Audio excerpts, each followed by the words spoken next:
Hello everyone, welcome to the lecture series on TPMS. In our last discussion, we were discussing the equivalence of two set of functional dependencies, and now let's see some more examples on it.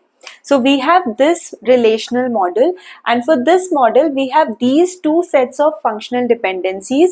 We have to check which functional dependency has the higher power.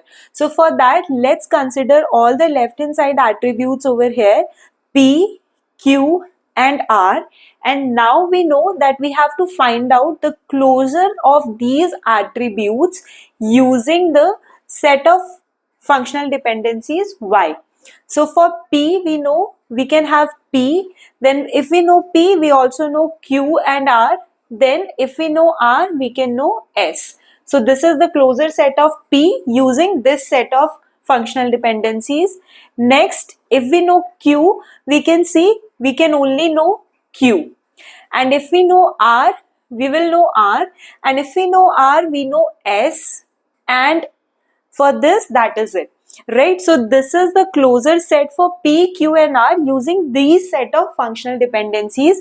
Now we have to check this same for this set of functional dependencies. So for P, we can have P, Q, then if we know Q, we have R. If we have R, we have S. So for P, we can have all PQRS, and with Y as well, we could have PQRS.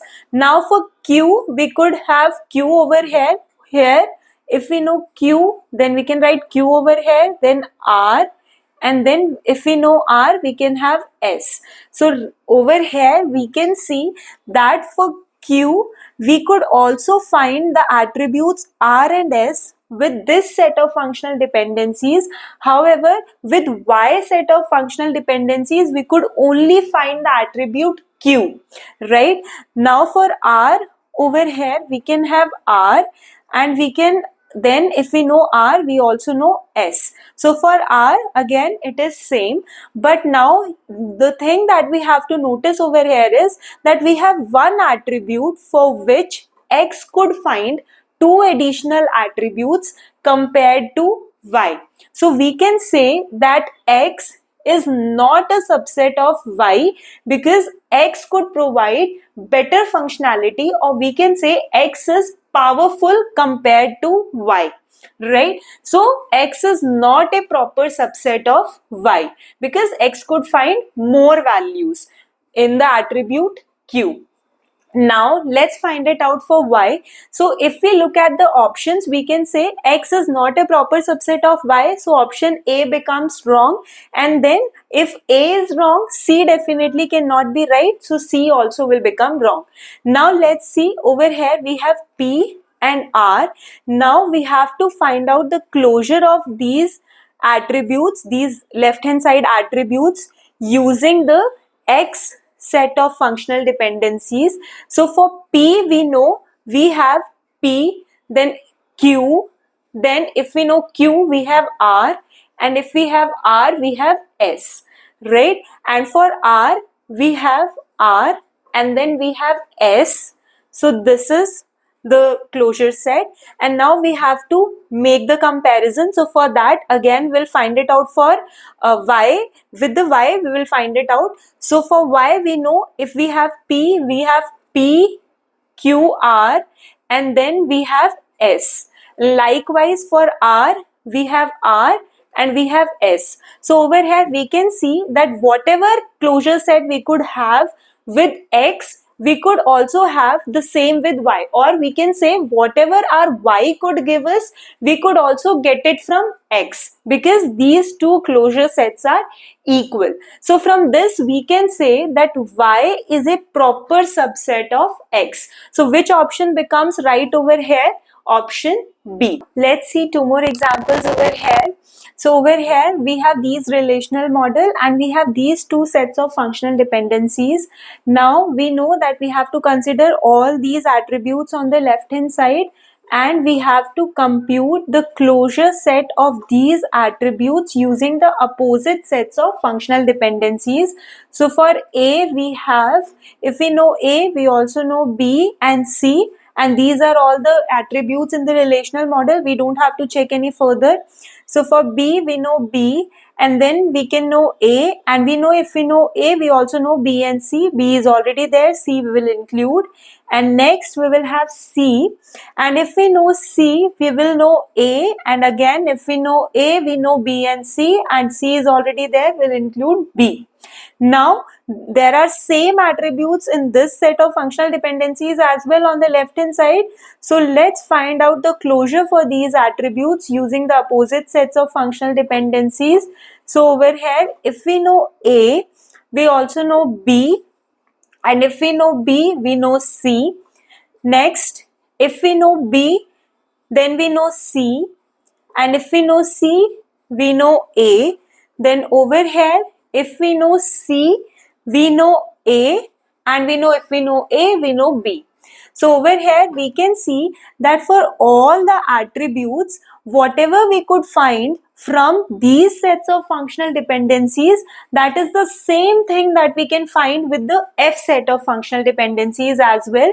So for this, we can say that F is the proper subset of G, because whatever F could do, that G also could do, and also G is the proper subset of F, because whatever G could do could be done with F as well. So with this, we can say that F is equal to G. Now let's look over here. This is another example. We have relational model over here, and these are the two sets of functional dependencies. Let's consider all the left hand side attributes W, Wx and Z. So let's find out closure for these attributes using the opposite sets of functional dependencies. So we have W. With W we can know X and Y, and that is it. Then if we know Wx, then we can know again Y, and that is it. If we know Z, we will know W, and we will know X. And is there anything else? If we know W, we also know Y. So these are the closure sets over here. Next, let's find it out for W and Z using these sets of functional dependencies. So over here, we can have W. With W, we can have X, and with X, we can have Y. And if we have that, that is it. For Z, if we know Z, we know W and Y. If we know W, we also know X. If we know Z, we also know V. So over here, now for W and Z, we have it over here. Now we need to check that for W, both the closure sets are equal. That is fine. Now for Wx, we have it with this one, but we will have to compute for F set of functional dependencies.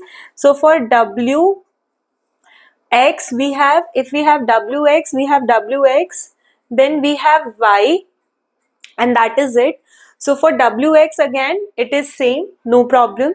But here we have to see that for Z, we have Z, W, X, Y with G set of functional dependencies, but for this set of functional dependencies, we have Z, W, X, Y, but we have one more additional attribute, that is V.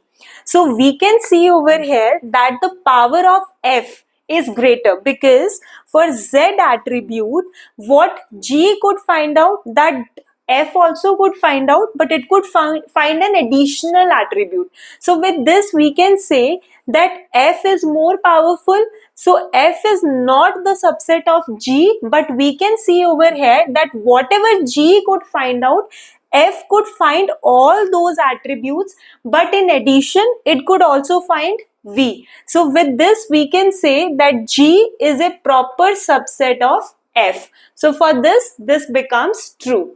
And that is all for equivalence of functional dependencies. Thank you.